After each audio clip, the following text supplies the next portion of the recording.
Conversas Frutíferas vem para colocar luz em pessoas que estão no seu local de trabalho, na sua casa, na sua região, fazendo transformações que nem sempre aparecem. E por isso a gente tem esse espaço aqui para colocar luz, para dar um pouco de espaço para que elas coloquem as suas ideias e as suas ações. E o Conversas Frutíferas de hoje é com Manuel Gama. É nossa primeira conversa frutífera internacional com este rapaz que vem de Portugal. Manuel, se você fosse uma árvore, que árvore você seria? Seria uma figueira, por dois motivos. Primeiro, porque me faz lembrar a infância. Eu, quando entre os meus 7 e os meus 14 anos, morei numa casa que tinha uma figueira muito grande e eu gostava de ir apanhar os figos. E, por outro lado, porque é um fruto que, quer eu, quer a Maria, gostamos muito. Diferentes tipos de figos. Portanto, seria uma figueira.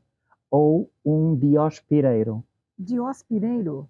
Que é um fruto que vocês dão outro nome, mas vão pesquisar. E o diospiro é um fruto que, quer eu, quer a Maria, também gostamos muito. Bom, e o Manuel vai ter que explicar quem é a Maria. Bem, a Maria é a minha esposa, somos casados há 26 anos e temos uma história muito interessante, que é, a Maria sempre disse que não se casava com ninguém de teatro,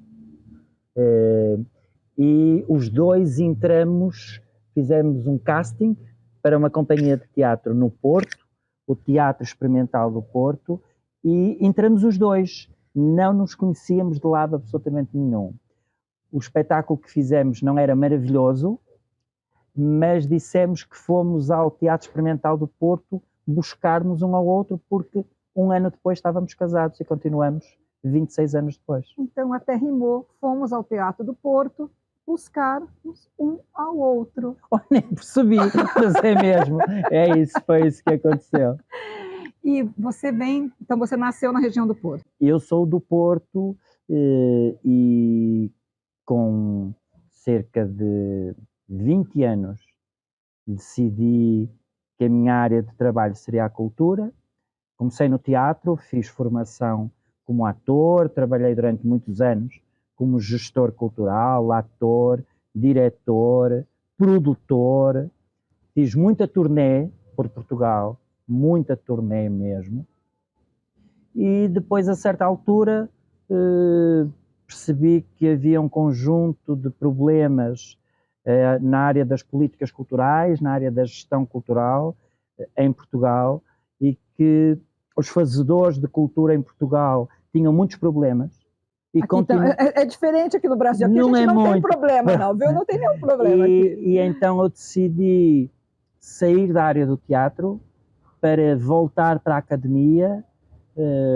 Fiz, entretanto, um mestrado, um doutorado e trabalho agora na área das políticas culturais, sendo que o meu principal objetivo é pesquisar e criar condições também para que os fazedores de cultura tenham mais condições de trabalho no território.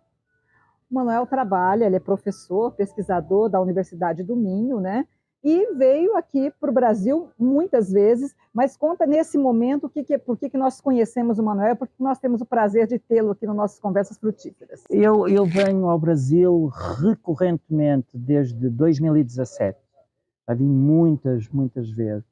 Tive o prazer de já estar em todas as regiões do Brasil, e esta minha vinda é uma vinda em colaboração com o SESC, neste caso o SESC de Ribeirão Preto, onde nós estamos a fazer esta gravação, e é no âmbito de um projeto que relaciona a cultura com a Agenda 2030 para o Desenvolvimento Sustentável. Agora, para quem está assistindo, assim, né, as pessoas se sentem muito distantes, por exemplo, você fala ODS, né, os ODS, Objetivos de Desenvolvimento Sustentável. A pessoa se considera muito longe disso, mas na verdade está todo mundo dentro, não é isso? Está todo mundo dentro porque vamos olhar para o ODS 8, ODS que está relacionado com o emprego pleno e digno.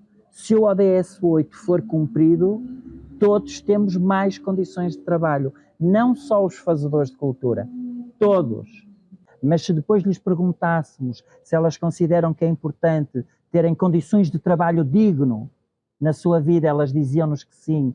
E nós dizíamos, olha, se o ODS 8, se o Objetivo de Desenvolvimento Sustentável 8 estivesse a ser cumprido, não precisavas ter tantas preocupações. Ou se pensarmos, por exemplo, nos efeitos que a Covid-19 teve na saúde mental das pessoas e como a cultura foi fundamental para conseguirmos sobreviver a meses e meses de confinamento, percebemos que há uma relação direta entre, por exemplo, o ODS 3 e a cultura. E podíamos fazer esta viagem que eu fiz agora no ODS 8 com o ODS 3, no ODS 7, por exemplo, nas questões da energia limpa e de como é importante e fundamental cada vez mais usarmos energias renováveis e como isso está relacionado também com a cultura e como, por exemplo, os fazedores de cultura têm que olhar para as questões da energia renovável também no seu fazer cultural,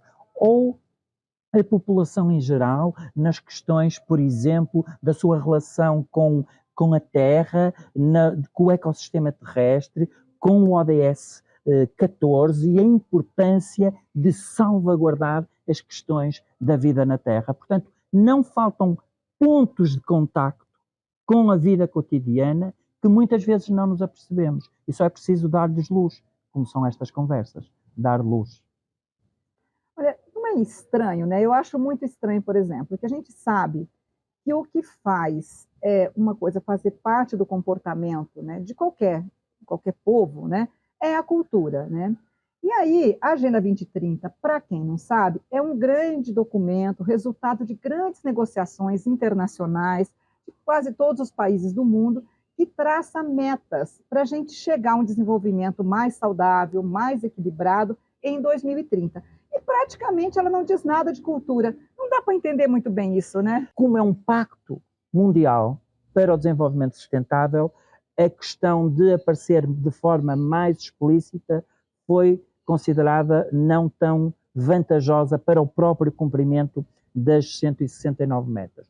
Contudo, os fazedores de cultura e quem trabalha na cultura, e mesmo quem não trabalha, percebe que é impensável cumprir-se a Agenda 2030 sem termos esta visão cultural. Porque, como estavas a dizer muito bem, este modo de estar em sociedade, de ver, desta relação que temos com a natureza, são questões culturais. E se essas questões culturais não forem colocadas de forma substantiva em cima da mesa, dificilmente se consegue atingir os 169 objetivos, as 169 metas.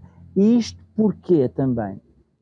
Porque, por exemplo, nós não conseguimos alterar hábitos de consumo de água, por exemplo, ODS 6, se não houver uma alteração nas nossas práticas culturais, nas nossas práticas de viver em sociedade. Portanto, sim, não está, mas não há um problema de maior, porque a cultura explicitamente e implicitamente é fundamental para a Agenda 2030.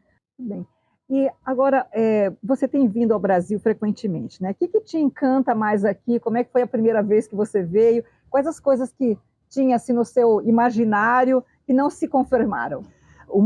A primeira coisa que para mim foi muito impactante quando cheguei ao Brasil é que, apesar de tudo, nós portugueses temos uma relação muito próxima com algumas dimensões da vossa cultura. Diferentes questões culturais nos entram há muitos anos no nosso cotidiano. Portanto, somos familiares com é-nos familiar muita coisa. E a percepção que eu tinha é que o contrário também havia algum conhecimento. Dos brasileiros em relação à vida relativamente à vida dos portugueses e alguns fenómenos culturais que são incontornáveis de Portugal. Tipo? Já vou dar um exemplo. Não estou a dizer os básicos, que é toda a gente sabe quem foi a Amália Rodrigues ou quem foi o Fernando Pessoa, não é isso. Eu estou a falar de outras questões, por exemplo, a Paula Rego, E qual não foi o meu espanto que algumas pessoas que trabalham na área da cultura e com grandes... E estávamos a falar da obra de Paula Rego e não faziam a mínima ideia de quem era a Paula Rego. Ou de alguns músicos portugueses contemporâneos que são fundamentais na música e que as pessoas, portanto, sentiam algum desconhecimento da produção cultural contemporânea portuguesa. E também senti que é muito interessante perceber que esse desconhecimento passa por uma situação que aconteceu aqui em Ribeirão Preto, em que uma funcionária de uma loja ficou muito espantado de nós estarmos a falar português e de não fazer a mínima ideia que em Portugal se falava português. Portanto, esta relação, já me perguntaram se eu falo, se eu sou da Argentina, em Belém do Pará, de onde eu vim agora, quando cheguei a um sítio, começaram a falar comigo em espanhol. Portanto, não, eu ontem vi na televisão uma novela portuguesa dublada em brasileiro. O que você sentiu? Você perguntava, o que você sentiu ao ouvir uma novela portuguesa sendo dublada em brasileiro? Senti que não estão a contribuir desta forma para a diversidade cultural.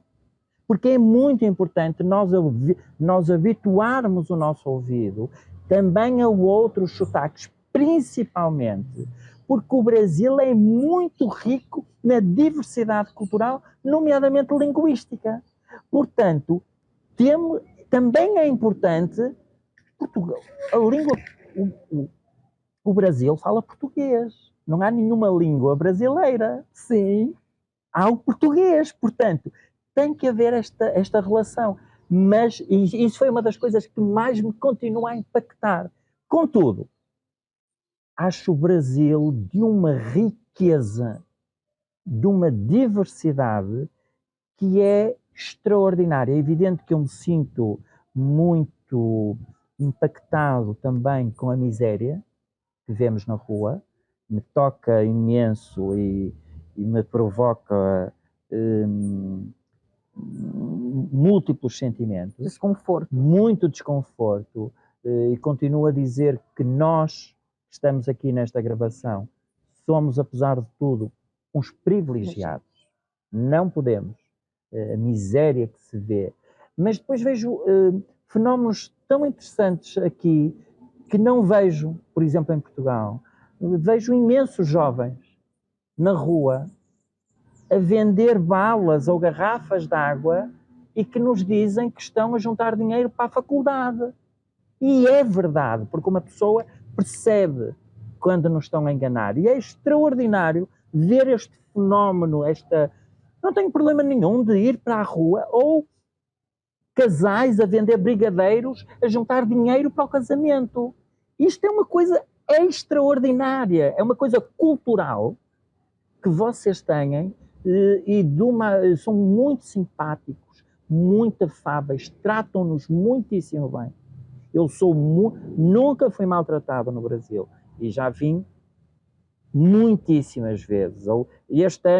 Só este ano, ao todo, vou estar 3 meses no Brasil, portanto, em muitos estados brasileiros. Portanto, sou muitíssimo bem recebido no Brasil, eu e a minha equipa, muitíssimo bem recebidos, mas achamos que esta proximidade Portugal-Brasil deveria ser efetivamente mais fomentada. Para quem quer chegar mais próximo de Portugal, cita aí, sei lá, 5 artistas ou músicos contemporâneos que você acha que não dá para não conhecer.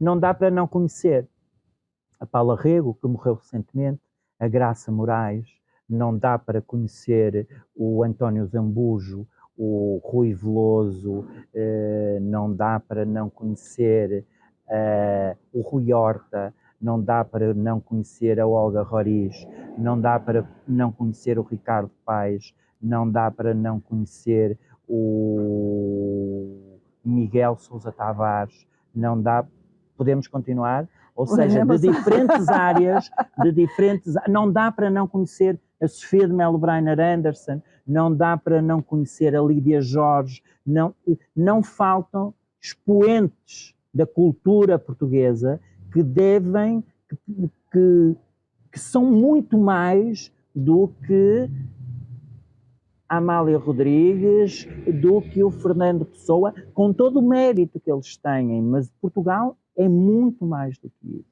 Nós devemos olhar para ele de forma aberta e não temos que ter medo de dizer, eu se calhar não vou conseguir aferir esta dimensão deste indicador todo, mas se tu, enquanto microempreendedor, enquanto fazedor de cultura, olhares para aquele indicador e pegares um bocadinho daquele indicador e o aplicares no teu projeto, já é muito bom. Porque, regra geral, os projetos não aplicam, os projetos, as políticas, não aplicam de forma muito consistente os indicadores. O que você viu assim, de projetos que você acha que realmente podem replicar, que podem realmente trazer uma grande transformação nessa área cultural? Cita uns 2 que você conheceu, que você falou, nossa, isso aqui é muito legal. É fixe, é fixe. É fixe, como eu costumo dizer. Eu não vou dizer projetos, eu vou dizer conceitos.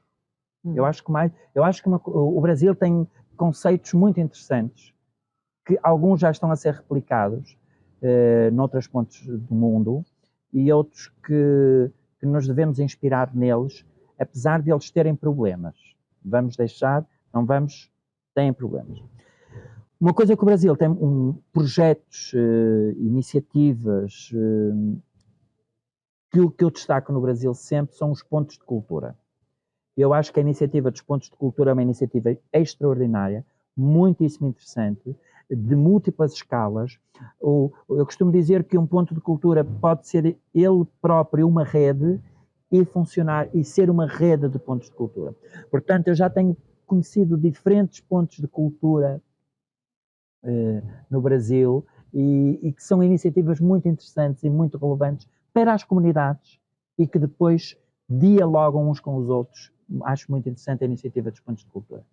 Acho que o modelo SESC, o modelo de financiamento SESC é muitíssimo interessante. Por exemplo, há um espaço cultural muitíssimo interessante em São Paulo, que é o Centro Cultural de São Paulo, que é um espaço completamente aberto. Em que Vergueiro, né? Na Vergueiro, né? Sim, aquilo sente-se uma vida lá completamente apropriado pelo território. Muitíssimo interessante.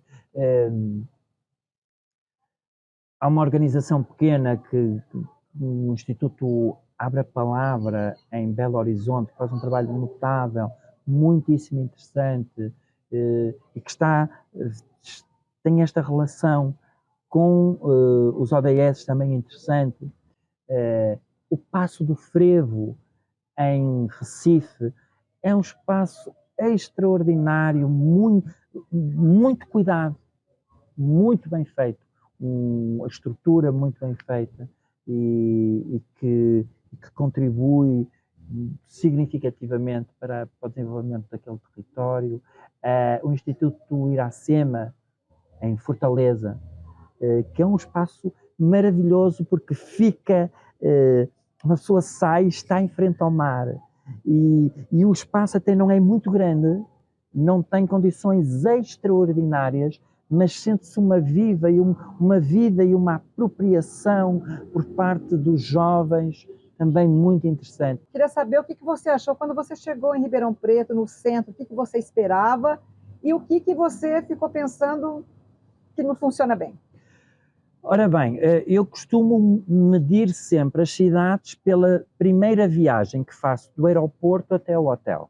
Para mim é um indicador muitíssimo interessante, porque normalmente os aeroportos são fora do centro da cidade e o hotel é no centro da cidade, onde me colocam sempre. Portanto, eu tenho uma visão das periferias e de como é que o centro se vai desenhando. Quando saí do aeroporto aqui em Ribeirão, aconteceu uma situação que já não me acontecia em algum tempo, que é o aeroporto de Ribeirão não tem o Wi-Fi aberto para estrangeiros, o que é extraordinário. Um aeroporto sem Wi-Fi aberto para estrangeiros, em que obrigam a colocar o CPF, devem alterar estas coisas, é o básico num aeroporto. Portanto, eu tive enormes dificuldades em chamar um Uber para me ir embora, então tive tantas dificuldades que me meti num táxi. A viagem que eu fiz do aeroporto para o hotel foi interessante, porque me permitiu ver. Eu ia olhando para a Maria, já sabem quem é a Maria, e eu ia olhando para a Maria e dizer, a cidade é organizada. Senti a organização.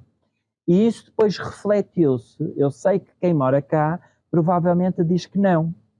Mas há algumas questões que vocês se calhar não dão valor, que fazem toda a diferença. Vou-vos dar 2 exemplos. A vossa calçada, acho No que centro. o vosso passeio no centro. Isso, vamos ressaltar, no centro. Mas eu estou. Sim, não vale a pena ressaltar no centro, porque senão eu vou dizer que na Avenida Paulista, tirando a Avenida Paulista, isso não acontece. E é centro de São Paulo, percebem o que eu quero dizer? Uhum. Portanto, a vossa calçada no centro, qualquer pessoa consegue andar. E tem rampas para os cadeirantes, o que em muito sítio não tem.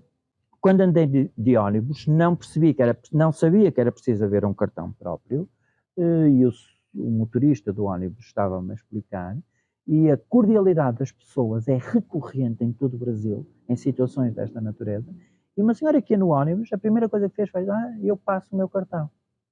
E passou para mim e para a Maria, é evidente que eu lhe dei Sim. o dinheiro, mas teve esta disponibilidade. E situações destas no Brasil, quer de motoristas de ônibus a dizer, não é este o ônibus, mas eu o levo até à paragem onde é o seu ônibus e não lhe levo absolutamente nada, ou coisas desta natureza, de simpatia, de cordialidade, de saber receber, eu não me posso queixar. Portanto, a mim, respondendo à pergunta, como é que eu me senti em Ribeirão? Senti muito bem, fui muito bem recebido, achei a gastronomia interessante, achei que os espaços culturais, lacunas, oferta cultural, lacunas, mas não são exclusivas de Ribeirão. Em muita cidade brasileira eu encontro problemas semelhantes, o que prova que não basta termos marcos normativos interessantes, como o Sistema Nacional de Cultura e o Plano Nacional de Cultura e os estaduais e os municipais, é preciso um conjunto de investimentos que sejam feitos nestas áreas. Muito bem. Bom, os ODS partem, né, do princípio de não deixar ninguém para trás, né? O que você sonha, por exemplo? Você sonha em 2030, está chegando aí. Você tem um cenário que você gostaria de compartilhar para a gente encerrar? O cenário que eu tenho é que a Agenda 2030 não vai ser cumprida. É realidade, temos que ser práticos, objetivos, conscientes e sérios.